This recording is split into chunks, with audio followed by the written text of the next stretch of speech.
Uma boa noite para todos vocês. Saúdo aí a todos vocês com a graça e a paz do Senhor Jesus. Uma bênção a gente estar aí juntos novamente, né? Começando aqui agora a nossa quarta mensagem dessa série expositiva sobre o Sermão do Monte de Jesus. E chegamos aqui agora em Mateus capítulo 5, do versículo 21 em diante, que é a leitura que nós vamos fazer hoje.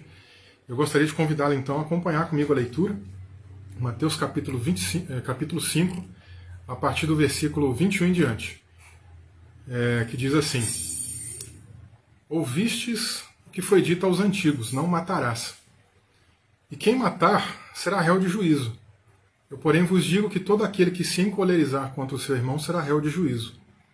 E quem disser a seu irmão raca será réu diante do sinédrio.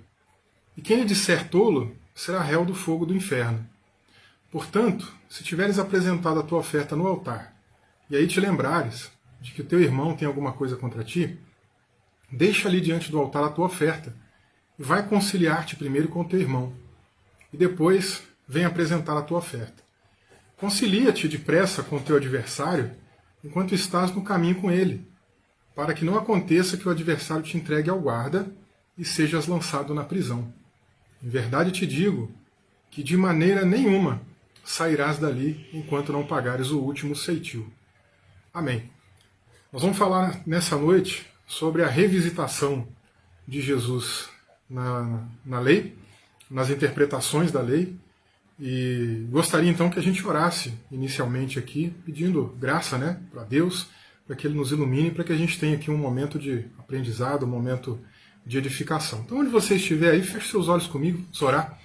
Senhor, em primeiro lugar, muito obrigado mais uma vez pela oportunidade que o Senhor tem nos dado de estudar um pouco da Tua Palavra, de aprender um pouco mais daquilo que o Senhor tem para a nossa vida. Te apresentamos esse texto que acabamos de ler, te apresentamos a nossa vida. Pedimos ao Pai, fala conosco, ilumina a nossa vida, dirige aqui os nossos passos e nos ajuda a fazer a Tua vontade. Nós assim oramos, nós assim te agradecemos em nome de Jesus. Amém e amém. Bom, como eu disse para vocês, a gente vai falar um pouquinho dessa revisitação que Jesus fez aí em relação à lei, as interpretações da lei, de alguns aspectos da lei. E o tema, basicamente mesmo, desse assunto de hoje se chama Eu, porém, vos digo. É a primeira parte. A gente vai daqui a pouco adiantar para vocês que vão ter outras partes com essa mesma temática inicial, Eu, porém, vos digo. E a parte 1, ela diz respeito ali ao momento em que Jesus fala sobre não matarás, que a gente fez aí a leitura ainda agora.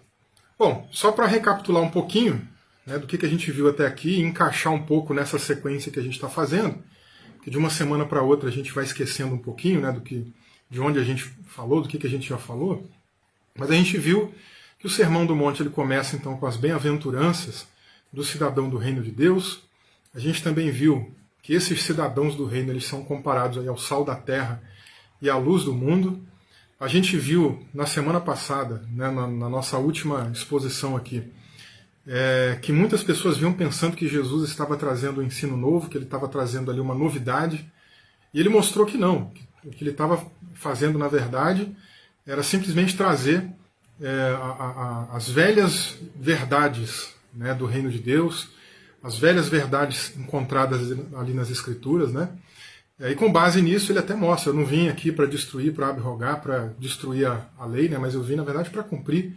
E a gente percebeu ali no decorrer da própria fala de Jesus que ele deixa bem clara a sua ênfase, primeiro na autoridade das Escrituras e também no cumprimento das Escrituras. Um cumprimento no primeiro momento profético, como a gente falou, e profético aqui no sentido de algo que é vindouro, de algo que vai acontecer no decorrer do tempo, não naquela ideia do profetismo, de a gente apontar o dedo e mostrar as mazelas e os problemas e os pecados, etc. Não é nesse sentido. E também no aspecto moral. Então Jesus também fala da importância do cumprimento da palavra de Deus, das Escrituras, nesse aspecto mais moral. Bom, ele mostrou ali a importância da Escritura, mostrou a autoridade das Escrituras, e agora o que ele vai fazer daqui para frente, nesse trecho que a gente fez a leitura? Ele vai fazer uma revisitação à própria lei.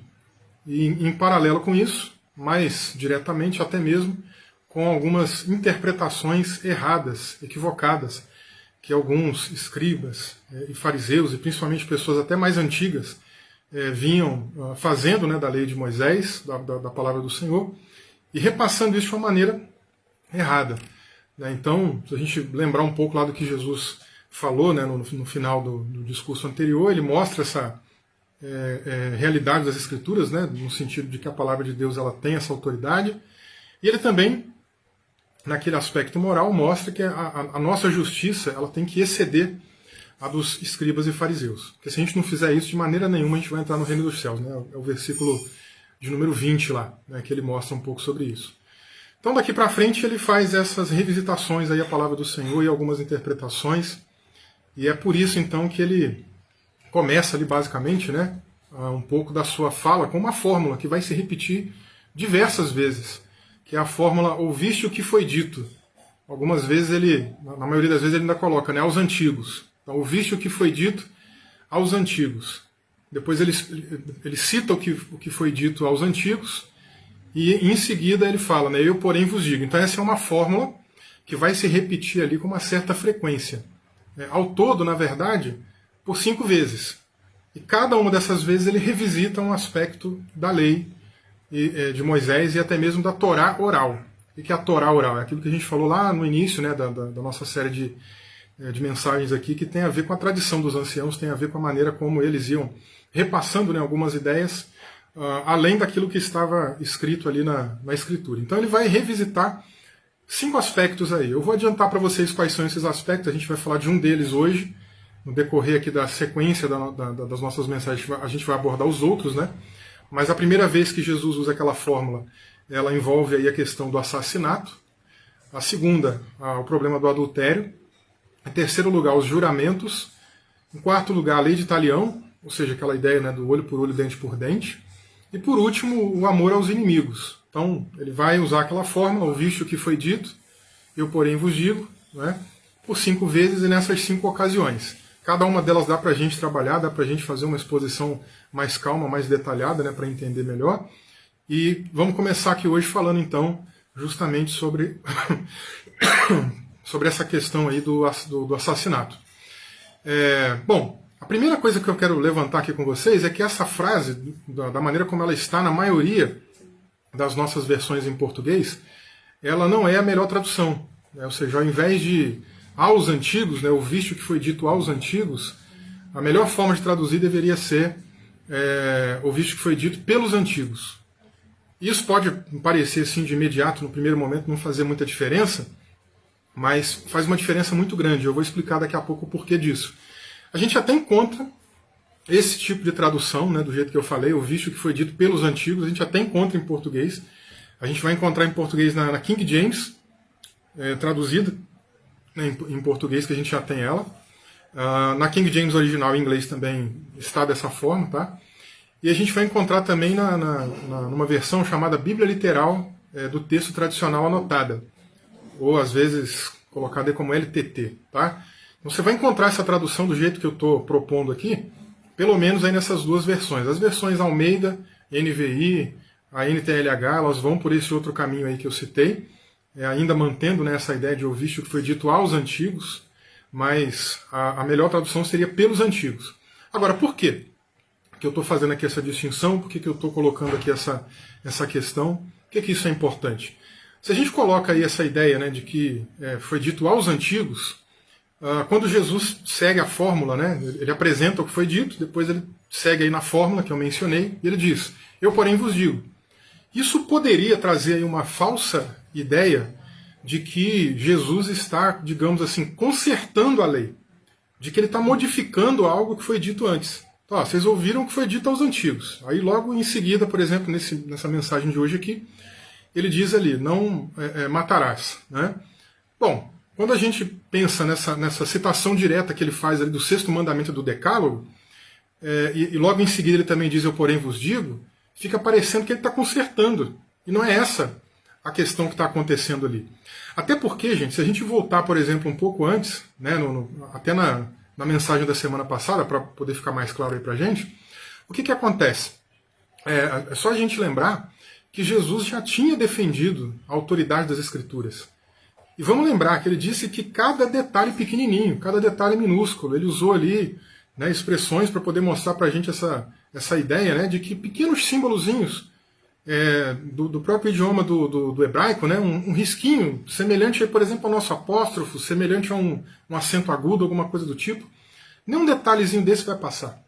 Então não faz sentido agora Jesus dar validade para a autoridade das Escrituras e depois ele mudar aquilo que a Escritura diz. Não é isso que está acontecendo aqui. O que está ocorrendo nessa fala de Jesus, né, inclusive até trazendo aí à memória a questão que ele falou, além desses pequenos detalhes, né, que todos eles vão se cumprir, ele também fala, não vim abrogar, não vim destruir. Porque se ele conserta isso, se ele modifica a lei, então quer dizer que ele está abrogando. Então quer dizer que ele está destruindo de alguma maneira e reconstruindo. Né? Ele estaria fazendo aí uma reconstrução, uma destruição e uma reconstrução. Mas como a gente vai perceber, não é essa a proposta de Jesus. Por exemplo, o primeiro detalhe que eu chamo a sua atenção é para as várias vezes que Jesus menciona alguma coisa da Escritura de uma maneira mais direta. Né? É mais comum a gente ver Jesus, por exemplo, usando a expressão está escrito, né?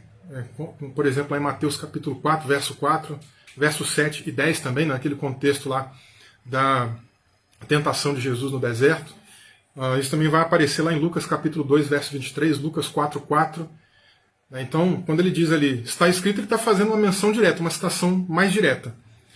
E em seguida, né, outra ocasião, outra forma, né, que Jesus usa aí também para poder mencionar diretamente alguma coisa da Escritura, é quando ele menciona algo do tipo, Moisés ordenou, que a gente vai encontrar, por exemplo, em Mateus capítulo 8, verso 4.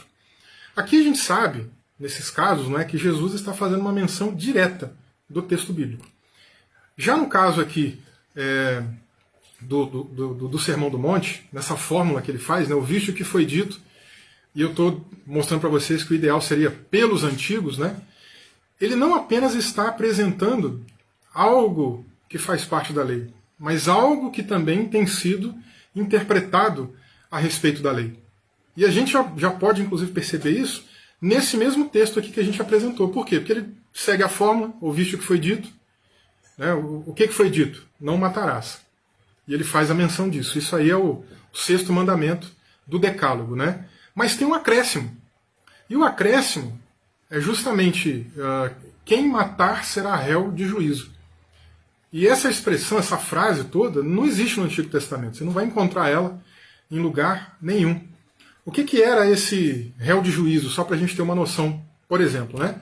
Juízo, aí, a palavrinha juízo que aparece aí, é a palavrinha grega krisis, que era um colégio de juízes que iriam julgar determinadas causas. Né? Isso aí veio principalmente da maneira como o Império Romano fez uma concessão, né, ao povo judeu e a outros povos também que eles dominavam, né, que era a Pax Romana. Isso aí é um tratado que aconteceu um pouco antes da conquista aí dos judeus, né, e essa Pax Romana ela tinha a ver com simplesmente a ideia de vocês me pagam os seus tributos e a gente não incomoda vocês, a gente não obriga vocês a participarem do serviço militar, então vocês estão liberados do serviço militar, e também, ao mesmo tempo, a gente não vai se envolver em leis específicas da sua cultura. Então vocês têm liberdade, aí, por exemplo, para lidar com questões de leis aí de vocês, principalmente aquelas leis mais religiosas. Né? Então você vai se lembrar, por exemplo, no próprio Novo Testamento,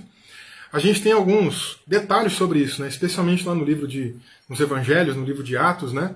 Quando tem ali algum problema, e eles não precisam levar isso para o imperador, não precisam levar isso para outras autoridades romanas, eles mesmos decidem entre si. Você vai lembrar comigo, por exemplo, aquela própria passagem em que Jesus está lá escrevendo na areia, né? Algumas pessoas vêm até ele, apresentam lá uma mulher que tinha caído em adultério, foi pega em adultério flagrante, né? E eles estão lá questionando o que a gente deve fazer com essa mulher. Por quê? Porque eles não precisam levar isso para as autoridades jurídicas do Império Romano. Eles já tinham essa autonomia para resolver. Então esse grupo aí, esse colegiado, né, de juízes, esse grupo aí do Crises, né, que eu comentei, era um tribunal de 7 homens que ficava espalhado. Eram vários tribunais espalhados nas cidades palestinas. para dar justamente essa autonomia, essa liberdade para que eles resolvessem ali as situações, né, que aparecessem. A sede desse grupo ficava em Jerusalém e era diferente. A gente vai, daqui a pouquinho a gente vai falar um pouquinho sobre o Sinédrio também, que Jesus faz menção aqui nessa passagem, né? Mas é diferente esse grupo aqui, esse colegiado do Sinédrio, tá? Então aqui a gente está falando, né, de um acréscimo com certeza mais tardio. A gente está falando de uma coisa que aconteceu mais para frente, que você não vai encontrar no Antigo Testamento. Não existe essa frase no Antigo Testamento: quem matar será réu de juízo.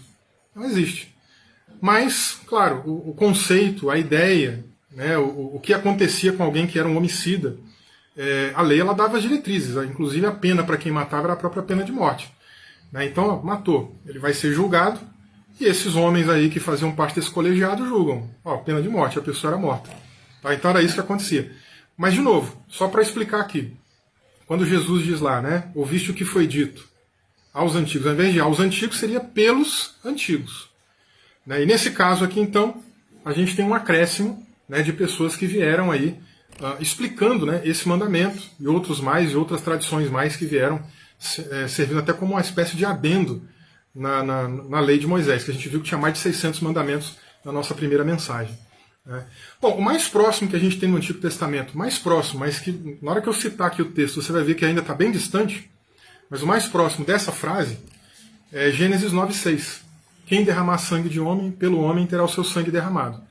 Mas a gente vai para a lei de Moisés depois, tem mais detalhes, justamente aí dessa questão da pena de morte, da lei de talião, né, a pessoa matou, vai morrer, tem mais detalhes lá sobre como essa lei deveria ser executada. Então, está bem distante ainda essa questão aqui de Gênesis 9,6, como eu mencionei para vocês. Então, não é um texto que você vai encontrar na Bíblia. Então, quando ele falou, ouviste o que foi dito, vamos pegar lá a forma como as nossas versões em geral traduzem, né? Ouviste o que foi dito aos antigos, não matarás. Beleza, isso aí está na Bíblia. Isso aí está na lei, está na Torá.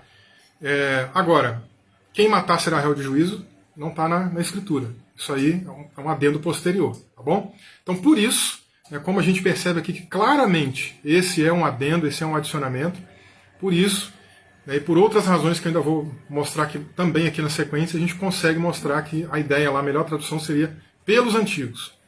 Outro exemplo que a gente pode destacar, que faz parte inclusive aqui desse mesmo cenário, né, num contexto mais completo, né, desse período aí de revisitação da lei e das interpretações da lei, a gente vai ter ainda a última ocorrência dessa fórmula, né, ouviste o que foi dito, eu porém vos digo, né?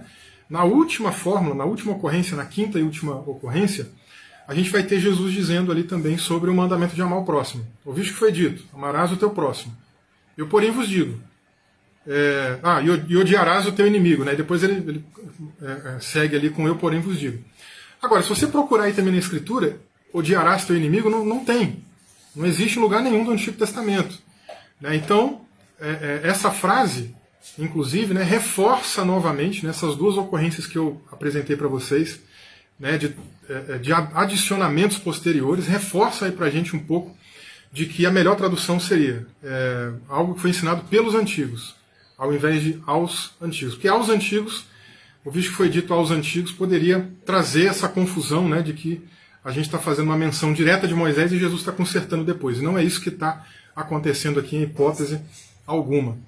Outra situação interessante para poder ainda favorecer esse argumento que eu estou comentando com vocês, né, da mudança e da tradução, que seria mais apropriada, seria, por exemplo, a forma como a gente vai encontrar em textos mais antigos, rabínicos mais antigos, né, posteriores aí, próximo dos dias de Jesus, atribuindo, por exemplo, rabinos antigos como Hillel, que é bem famoso, né, Shammai, que é outro rabino também bem conhecido, bem famoso daquele tempo, eles chamam esses homens de pais da antiguidade.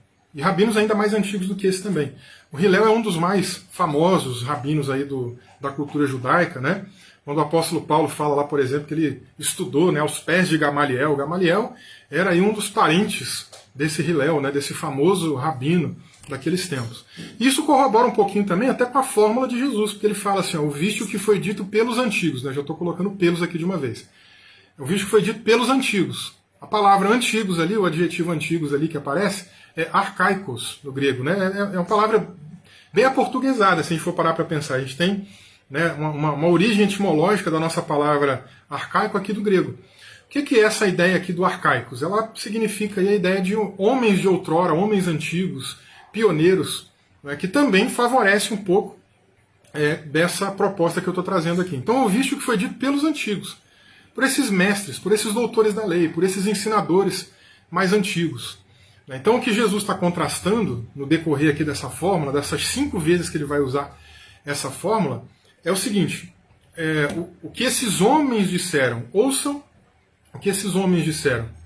Agora, vamos ver aqui a forma correta em relação ao que esses homens disseram. Vamos fazer aqui uma revisitação e uma correção de alguns pontos que eles vêm ensinando aí equivocadamente, né, para o nosso povo. Então, entendido isso, gente, vai ficar mais claro agora para a gente já consegue prosseguir aqui com a maneira como Jesus constrói, né, todo o seu argumento daqui para frente, inclusive nas próximas vezes que essa fórmula ocorrer. A gente tendo isso em mente agora, a gente está bem resolvido e facilita para a gente prosseguir. Bom, então, logo em seguida, o que Jesus faz? No decorrer dessa fórmula, ouviste o que foi dito pelos antigos. Ouvistes o que? Não matarás. Esse mandamento, não matarás, como eu já adiantei, é o 6º mandamento do Decálogo, ou seja, dos 10 mandamentos. A gente vai encontrar esse mandamento, primeiro, em Êxodo 20, verso 13, que é quando a gente tem ali a narrativa, né, de Moisés junto com o povo se preparou, se encontrou no Monte Horebe, que é o Monte Sinai, né? Horebe e Sinai é o mesmo lugar. E ali naquela ocasião, Deus falou com todo o povo e deu ali os mandamentos, né? E num desses mandamentos, o 6º deles, né, verso 13 aí de Êxodo 20, a gente tem justamente essa fala de Deus: não matarás. Lá em Deuteronômio, capítulo 5, verso 17, a gente tem a repetição da lei, né? Deuteronômio é um nome que foi dado já na tradução do Antigo Testamento para o grego, né? Então a gente tem ali Deutero, que no grego significa segundo, nomos, vem de norma, de lei, né? Então é uma segunda lei, a repetição da lei. Então a gente tem aqui uma repetição, por exemplo, dessa narrativa de Êxodo 20, lá em Deuteronômio capítulo 5. E de novo, né, o mandamento, a listinha dos 10 mandamentos vai aparecer em Deuteronômio 5, e no versículo 17 a gente tem aí também esse mandamento sendo repetido: não matarás. Então beleza, isso aqui está tranquilo, visto que foi dito pelos antigos, não matarás. Está ok, está certo, não tem nada do que falar. Agora, como a gente viu, Jesus também fala de um acréscimo, de um adendo que fizeram: quem matar será réu de juízo. E eu já expliquei para vocês, inclusive, o que é esse juízo.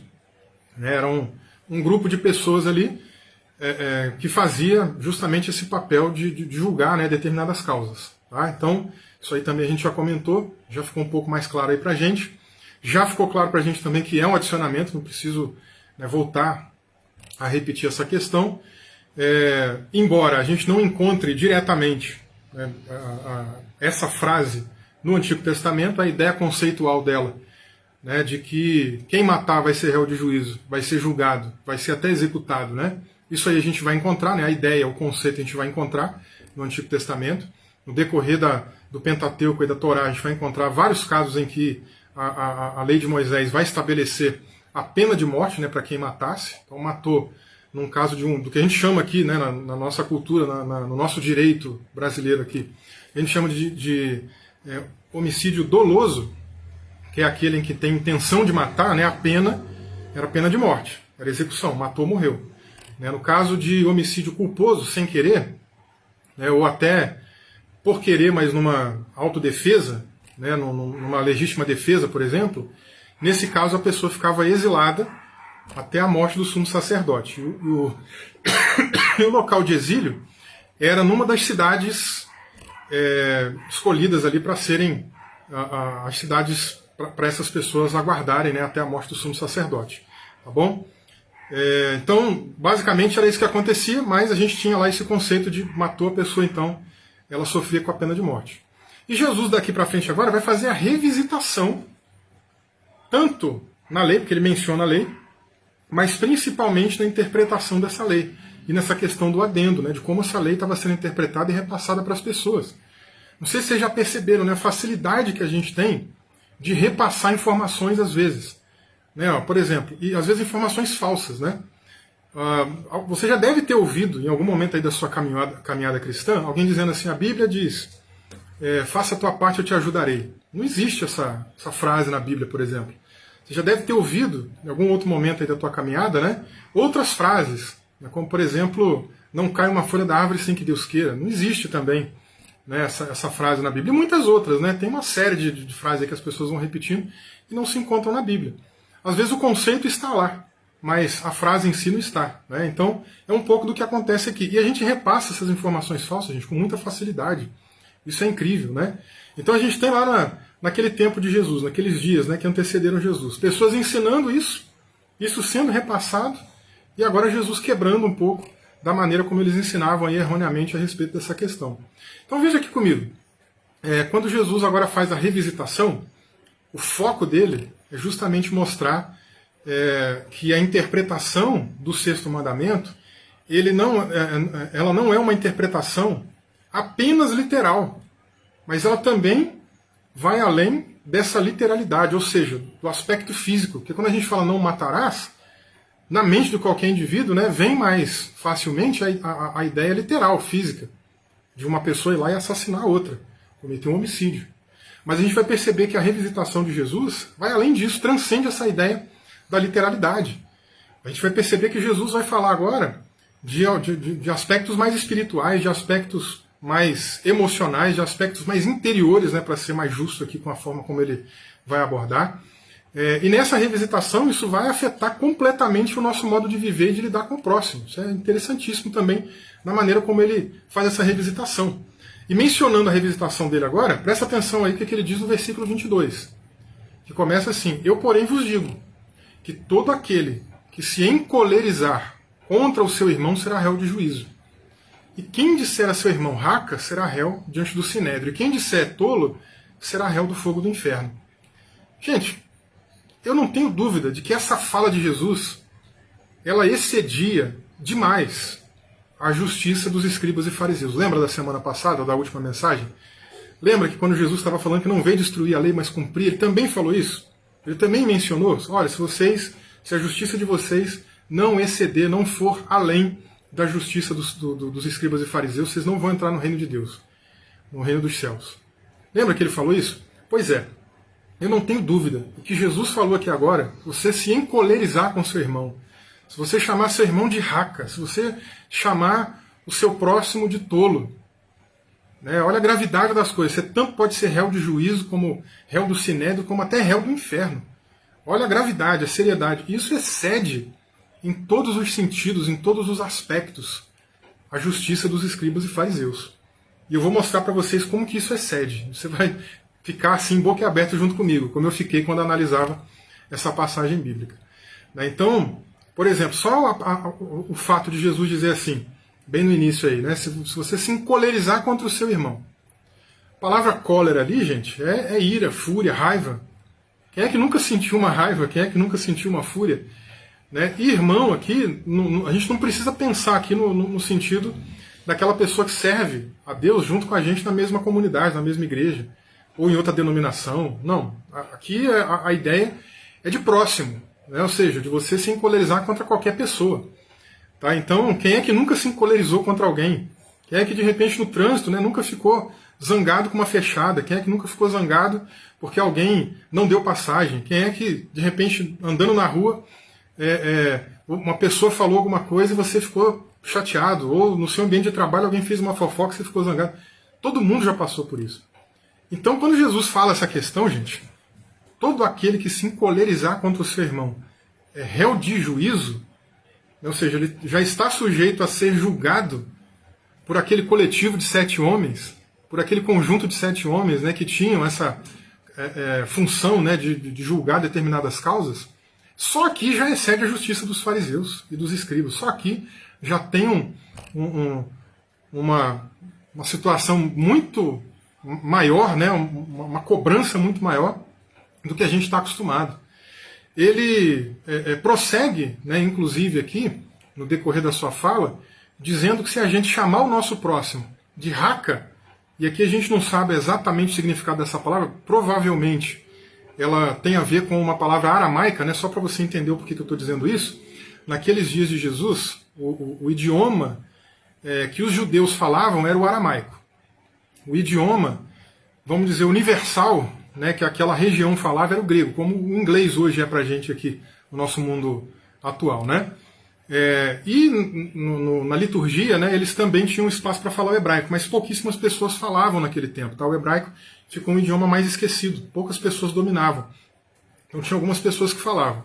A própria liturgia dos judeus lá na sinagoga, no templo, né, ela tinha uma recitação, né, de textos do Antigo Testamento, e era lido, né, em hebraico, outra pessoa depois traduzia para o aramaico, só para você ter ideia. Né? Então, era mais ou menos assim que funcionava. Então, essa expressão que Jesus usa, provavelmente ela vem do aramaico, que é reca. Né? E ela tem aí o sentido de estúpido, cabeça oca, só para a gente ter ideia. Né? E isso já seria, nas palavras de Jesus, o suficiente para o sinédrio julgar o caso. Eu falei de um ajuntamento de 7 homens agora há pouco, né, do réu de juízo, né? Ou seja, aquele tribunal composto ali, né, por 7 homens, que era mais espalhado pelas cidades palestinas. Mas aqui a gente tem agora o sinédrio, uma menção ao sinédrio. O que é o sinédrio? O sinédrio é diferente desse grupo que eu falei anteriormente. O sinédrio, ele já era aí um grupo que consistia de 71 membros. Todos esses membros eram ali escribas e ou anciãos, pessoas mais ali experimentadas, né? Proeminentes na tradição dos judeus, que vinham inclusive da linhagem de sacerdotes, sumos sacerdotes, né? E o sumo sacerdote era quem presidia aí também essa assembleia. Então, é um outro grupo que também julgava essas causas, que julgava também os crimes contra a lei de Deus. Você vai lembrar aí, por exemplo, que Jesus, em alguns momentos, ele foi acusado de blasfêmia.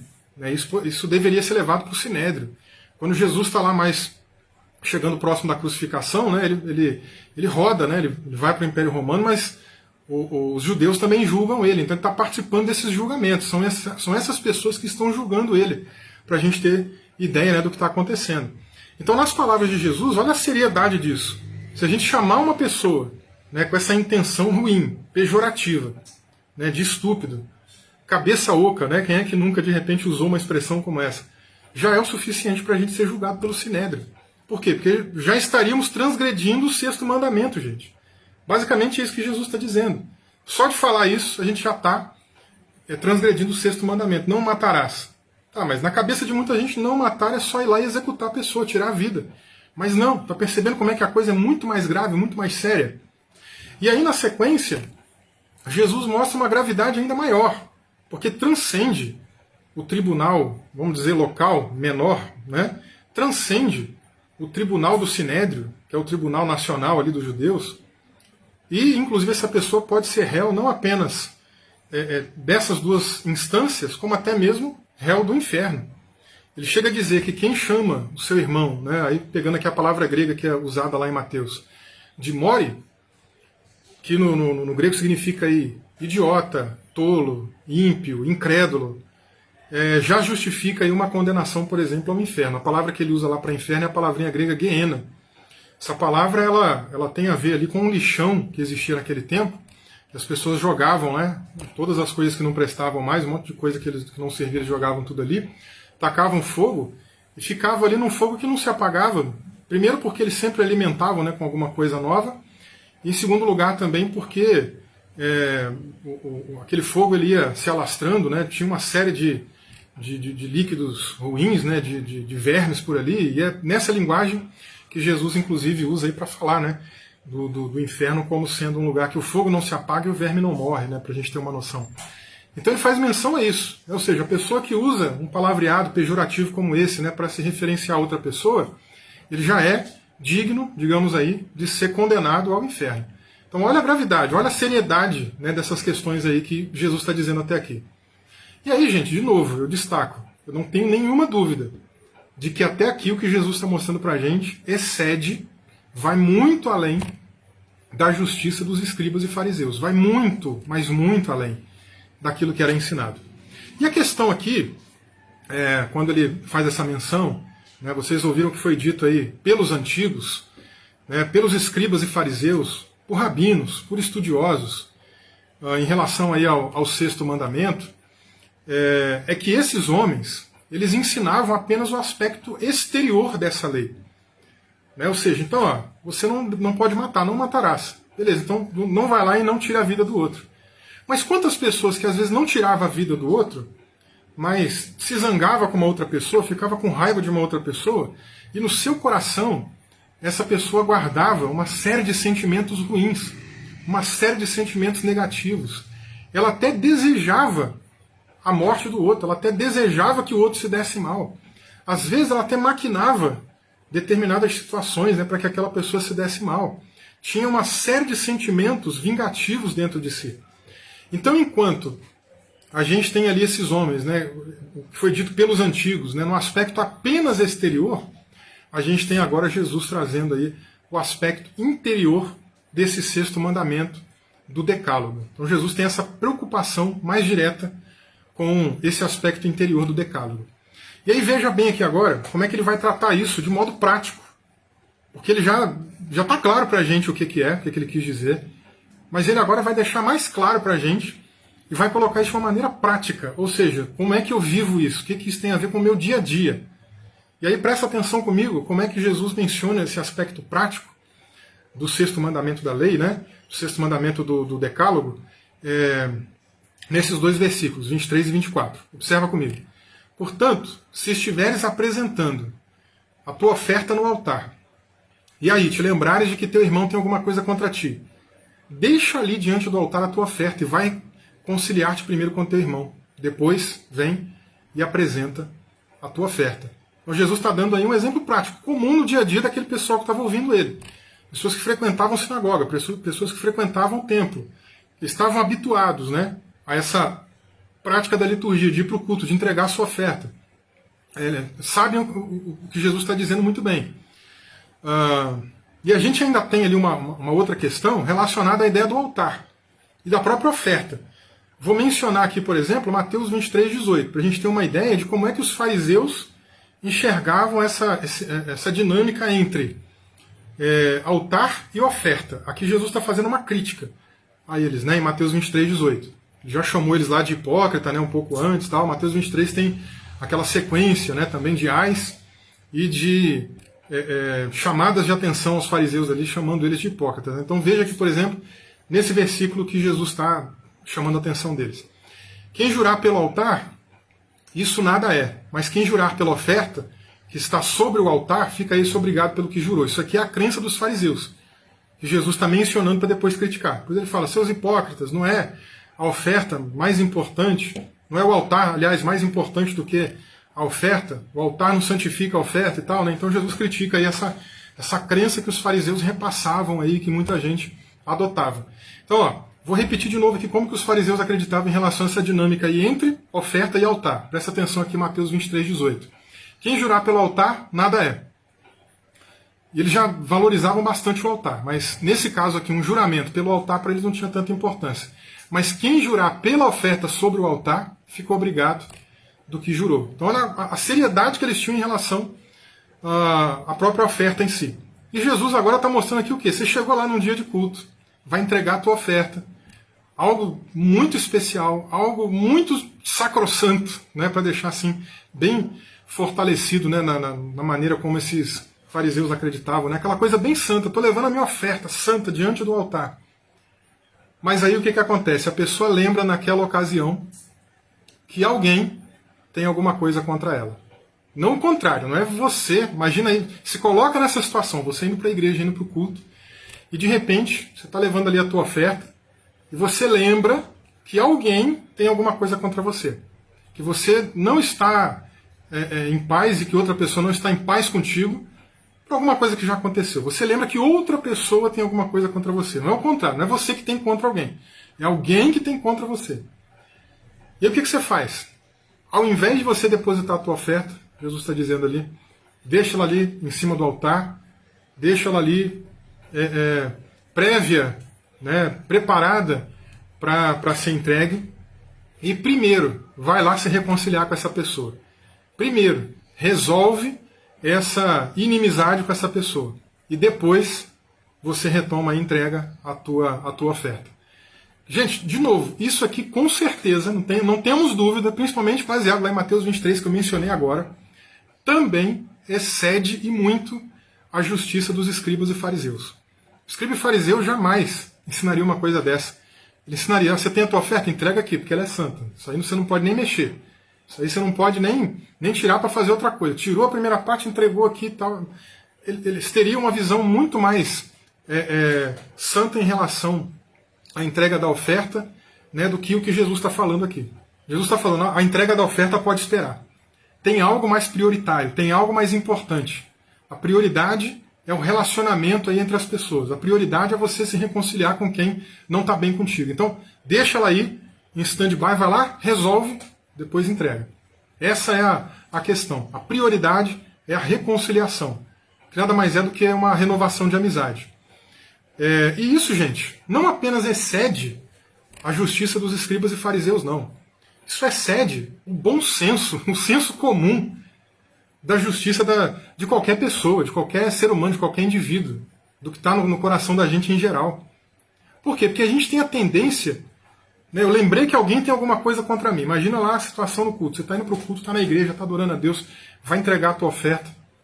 Aí você lembra: puxa, fulano de tal tem alguma coisa contra mim. Não precisa ser o fulano de tal longe, não. Pode ser ali de repente alguém da tua casa, a tua esposa, o teu marido, o teu filho, a tua filha, teu pai, tua mãe. Pode ser de repente outra pessoa do seu círculo social, lá do teu trabalho. Aí você lembrou: puxa, fulano de tal tem alguma coisa contra mim. O que eu faço agora? Geralmente a gente vai pensar assim: não vou fazer nada, a culpa não é minha, eu não fiz nada. Né? Se aquela pessoa quiser consertar alguma coisa, que ela me procure, eu não fiz nada contra ela. A gente é orgulhoso. A gente tem essa dificuldade. A gente não vai quebrar, por exemplo, um paradigma como esse. Jamais. A gente vai ficar com essa coisa na mente, né, no coração: a culpa não é minha. E não vai mover uma palha sequer, não vai mover um grãozinho de areia sequer para poder solucionar essa situação. Então isso não apenas excede a justiça de escribas e fariseus, não, gente. Isso aí também excede o senso comum de justiça que as pessoas têm. Porque a gente vai ficar preso nessa questão. Essa fala de Jesus, ela vai na contramão direta do nosso orgulho, do nosso ego. Faz com que a gente repense, como eu falei mais no início, né, toda a nossa prática cristã, toda a nossa maneira de viver. Faz a gente repensar todo o modo como a gente lida com o próximo, como a gente convive na igreja. Né? E essa questão da prioridade de Jesus é por quê? Porque a gente não deve deixar para amanhã. A gente tem essa tendência de procrastinar, né, de deixar para depois. Principalmente a gente que é brasileiro. A gente tem muito essa coisa: faz tal coisa, depois eu vou, depois eu faço. Tem muita coisa que a gente é assim, em muitos aspectos a gente é assim. Especialmente quando envolve essa questão de reconciliação, de perdão. Depois eu faço, depois eu procuro, depois eu me resolvo com isso. Eu me lembro, pessoalmente, por exemplo, uma experiência minha, né, de uma vez que eu estava num culto, adorando o Senhor, e aquele dia a mensagem foi pregada sobre a questão do perdão. E eu vinha, gente, vou usar aqui uma expressão que a galera usa hoje em dia, né, eu vinha numa vibe de procurar pessoas para me reconciliar, para pedir perdão para pessoas. Né. Eu me lembro até de um rapaz, que eu tive um problema grande, né, no passado. Ele estava namorando uma moça perto da casa da minha mãe, nessa época eu era solteiro. Né, e aí parei esse rapaz um dia, ele estava descendo para a casa dele, eu subindo para a casa da minha mãe, a gente se encontrou, já estávamos sem nos falar há muito tempo. Eu interrompi o caminho dele e falei: fulano, deixa eu falar contigo aqui. Ele já se posicionou assim para mim, né, como se a gente fosse brigar, como se eu tivesse ido procurar uma briga com ele. E eu falei: não quero brigar não, a questão é que hoje em dia eu sou cristão, eu sou evangélico, eu queria que a gente não ficasse assim mais, sem conversar. Se você não quiser conversar comigo, não tem problema, eu vou entender e tal. Mas não acho que a gente precisava ficar dessa maneira. Perdoa se eu fiz alguma coisa e tal. E dali pra frente a gente reatou a amizade. Ficou tudo certo, ficou tudo bem. Até hoje tenho uma boa amizade com essa pessoa. Né? Então, por estar nessa vibe de procurar ali uma série de pessoas para me resolver, para pedir perdão, para reconciliar, eu me lembro que nesse culto, no final, o apelo foi feito, né? Se você precisa perdoar alguém, vem aqui na frente. Né? Fica de pé, aliás, né? E eu pensando, né, comigo: não tem mais ninguém para perdoar, já me resolvi com todo mundo, não tem mais ninguém. Né? E naquele momento eu orei. Falei: Senhor, se tiver alguém, me faz lembrar. E Deus me trouxe à memória uma pessoa que eu tinha um problema assim. Trouxe à minha memória uma pessoa da família da minha esposa. Na época a gente estava namorando, né? Que é o primo dela. Quando a gente começou a namorar, ele ficou um pouco enciumado, né, com o nosso namoro, queria brigar comigo, a gente não se falava, né, um ambiente bem tenso dentro ali da casa da namorada na época, né? E depois, quando a gente se casou, que foi nessa ocasião, né, que Deus trouxe à memória essa situação, né, eu falei, o meu voto foi, me lembra, Senhor, que se tiver alguém eu vou lá essa semana e me conserto.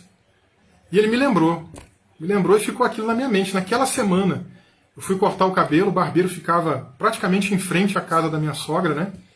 E aí eu entrei na casa da minha sogra, fui lá, visitei, fui tomar uma água. Gente, quando eu abri a porta da cozinha, o rapaz estava lá, e eu nem lembrava mais do que aconteceu no domingo, do que eu tinha orado no domingo, né? Isso foi numa quarta-feira. Eu já nem lembrava mais da minha oração. Tomei o meu copo de água, e enquanto eu estava bebendo a água, Deus me lembrou, o Espírito Santo me lembrou. Lembra lá que você falou de se resolver? E a pessoa está aí. Eu fiquei com um frio na barriga que vocês não têm noção. E naquele momento, né, eu fiquei tentando negociar com Deus. Falei, não, Senhor, hoje não estou preparado, outro dia eu faço isso, outro dia eu me resolvo, outro dia eu converso com essa pessoa, deixa para depois.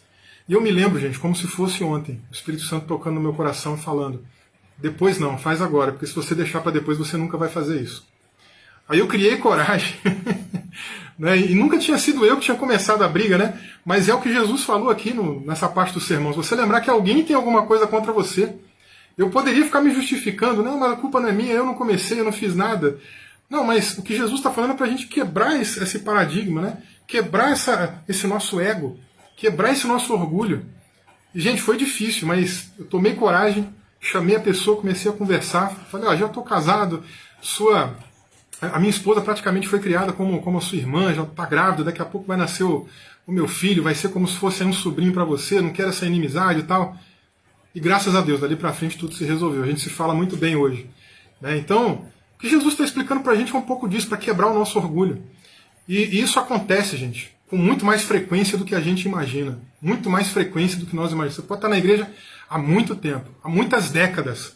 E talvez você tenha coisas para se resolver. Talvez você tenha alguém aí para poder ir lá chamar, dar um telefonema, ir na casa, conversar, mandar uma mensagem e se resolver. Talvez é um parente ou alguém de outra esfera, mas resolva.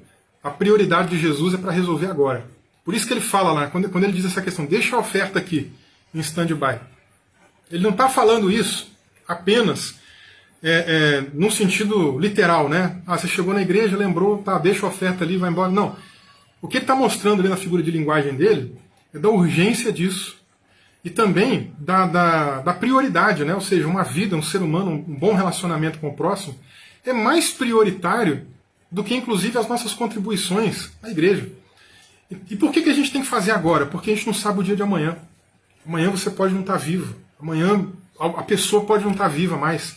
Amanhã alguma coisa pode acontecer que vai te impedir. Você pode ficar vivo, mas de repente, sei lá, vai ficar em coma, não consegue falar, ou a pessoa vai acontecer isso com ela. Então você tem que resolver isso quando? Agora. É já. Deixa ali a oferta parada, vai lá, resolve primeiro, depois você entrega a sua oferta. Para tudo que você está fazendo, né? Na linguagem de Jesus é isso. Para tudo que você está fazendo, vai lá e resolve primeiro. Essa é a prioridade da tua vida, não deixa para amanhã não. E a gente tem essa tendência de ser procrastinador, gente. Nós brasileiros gostamos de deixar tudo para depois, não deixa para depois não. Tem algo para resolver? Resolve agora.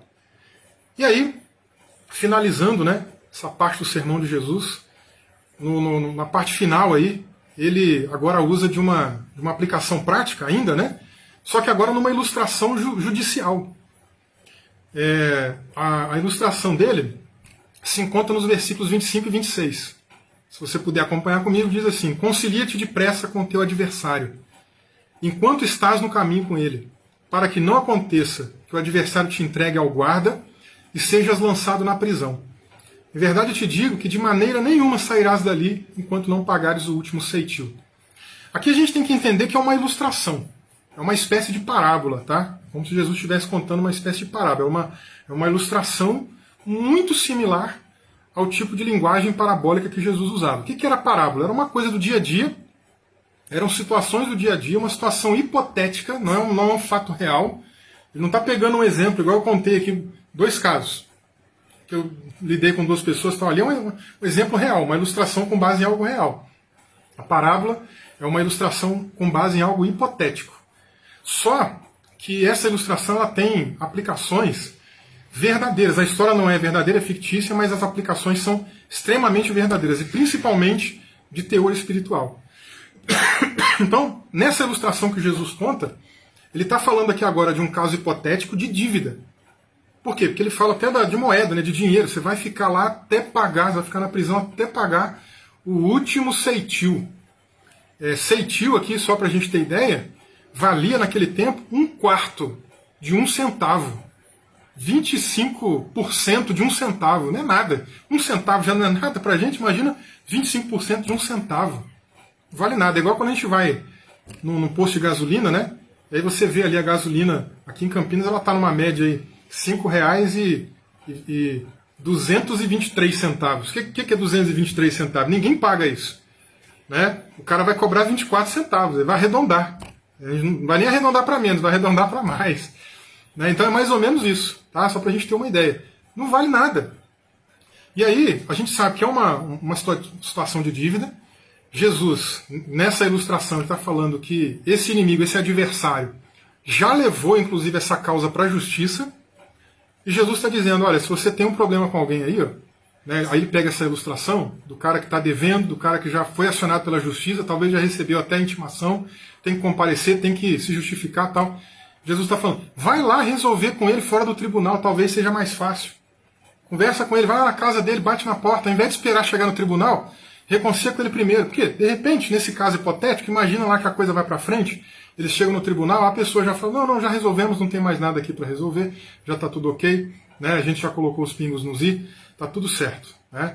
Igual, por exemplo, acontece com a gente mesmo nos tribunais atuais. Né? Antes da pessoa entrar para a sessão dela, para o julgamento dela, às vezes os advogados fazem propostas, né, para o pessoal não precisar enfrentar o próprio procedimento ali do julgamento. Né? Então, às vezes, pode acontecer antes. É mais ou menos isso que Jesus está dizendo aqui. Então, ó, o cara, você está devendo para ele uma grana, está devendo um dinheiro alto, não pagou, o cara te levou na justiça. Ao invés de esperar o julgamento, vai lá, resolve com ele antes, conversa com ele agora, não espera chegar o julgamento. Né? Por quê? Porque se você está devendo, você vai ter que pagar. E se você tiver que pagar mesmo, você vai ser preso, você vai ser entregue aos guardas, vai ser preso e vai ficar lá até pagar o último ceitil, até pagar o último centavo.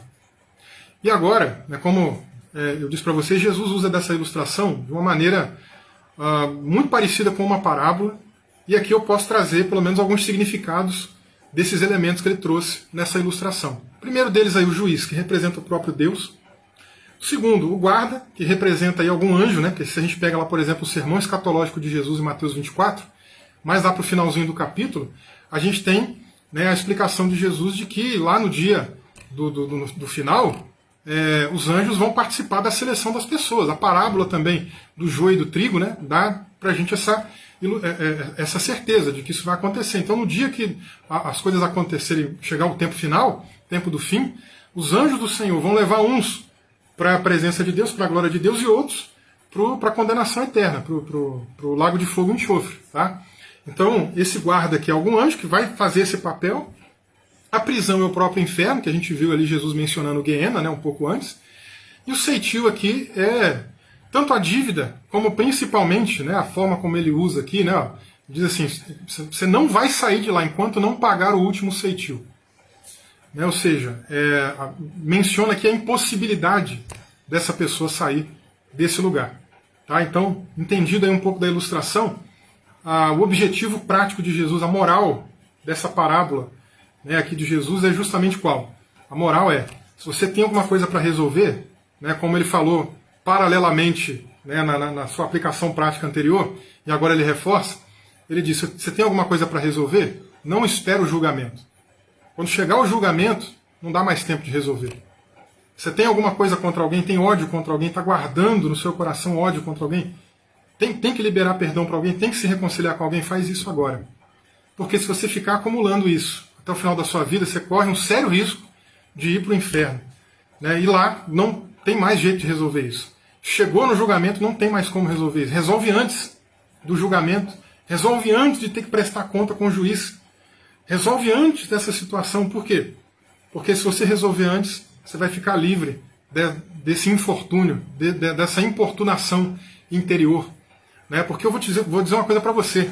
Pessoa que está com raiva, que está com ódio do outro, Às vezes o outro está passeando por aí, ele não sabe nada da tua vida, está andando tranquilo, está vivendo a vida dele. E você que está passando mal. Você que está se sentindo mal. Você que está guardando rancor no coração. Você que vai tomar banho e pensa na pessoa. Você que levanta e pensa na pessoa. Você que anda na rua e pensa na pessoa. Você que fica escravo, refém, prisioneiro desse sentimento negativo. A pessoa está por aí, vivendo a vida dela. Né? Então, faz isso antes. Faz isso antes.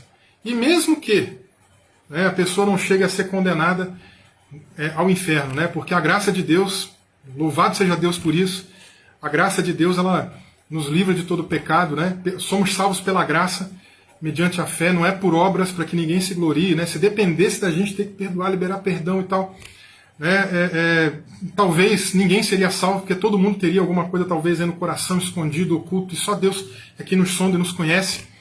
Né? Mas pela graça, talvez, como eu estava dizendo, essa pessoa não vá para esse local de condenação eterna, mas ela também pode sofrer, digamos aí, alguma subtração, alguma retirada, né, da maneira como ela vai receber o seu galardão lá no final. Então ela é salva, mas tem um galardão menor, porque ela não lidou, né, como deveria lidar nessa circunstância. Tá bom? Então fica para a gente aí esse apelo. E eu vou me encerrando aqui com vocês, só recapitulando algumas informações importantes do que a gente aprendeu aqui hoje, dessa exposição aí, desse texto, né, que a gente fez nessa noite. E a primeira delas é que, muito embora, gente, o assassinato, tá lá o mandamento, não matarás, o assassinato é um ato talvez aí mais violento que a gente possa cometer contra uma outra pessoa.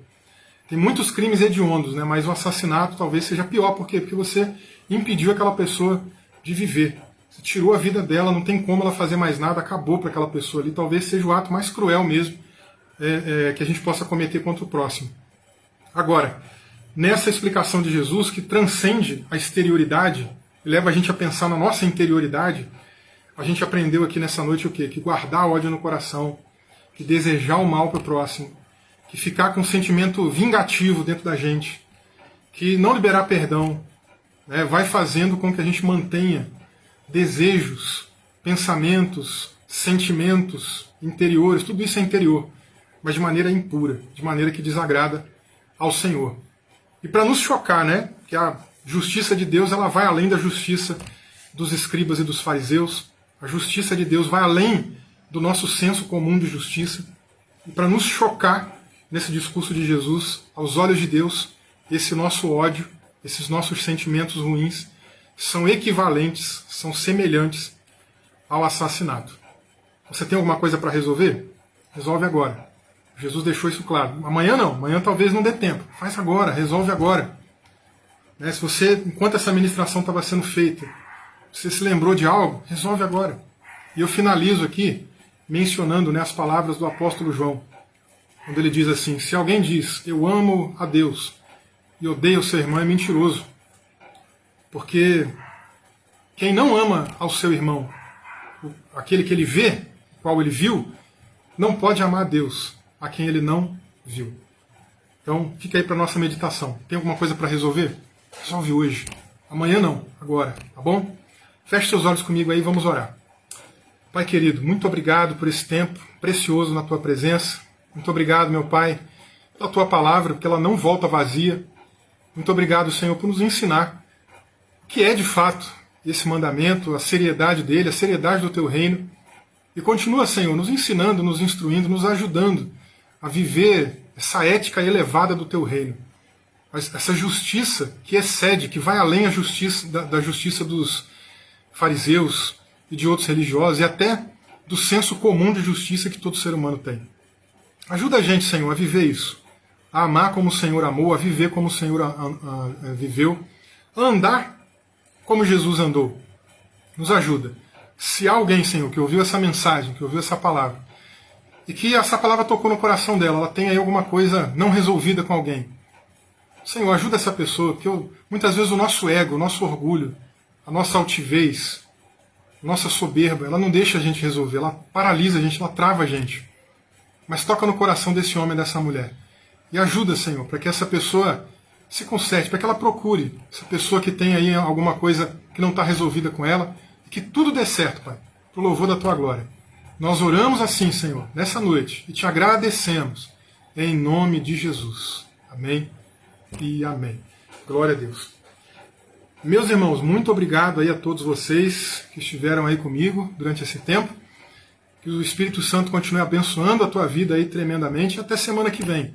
Semana que vem aí, nesse mesmo horário, né, às 8 da noite, a gente volta aí com a próxima mensagem dessa série de exposições. Aguardo vocês. Semana que vem a gente vai estar falando aí um pouquinho mais sobre essas revisitações da lei, tá bom? Espero você. Grande abraço, uma ótima semana. Que Deus continue te abençoando. Em nome de Jesus.